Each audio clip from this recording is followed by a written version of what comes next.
معراج کی بات کرنے کا تو اب وقت آیا ہے، اس لیے کہ معراج کا سارا واقعہ تو مسجد اقصی کے گرد گھومتا ہے۔ سبحان الذی اسری بعبدہ لیلا من المسجد الحرام الی المسجد الاقصی۔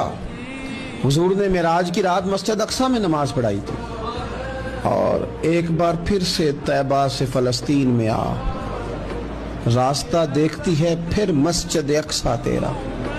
ایک بار حضور گئے تھے مکے سے مسجد اقصی، اور پھر حضور فرماتے ہیں جب میں واپس گیا نا تو کفار نے جو کہ مسجد اقصی دیکھی ہوئی تھی تو مجھ سے پوچھنا شروع کر دیا کہ مسجد اقصی کی کھڑکیاں کتنی ہیں، دروازے کتنے ہیں، پلر کتنے ہیں۔ جب انہوں نے سوال جواب کیے تو حضور فرماتے ہیں کہ رب کریم نے مسجد اقصی کو اٹھا کے میرے سامنے رکھ دیا، میں دیکھتا جاتا تھا، بتاتا جاتا تھا، کہہ لوں بات کر لوں۔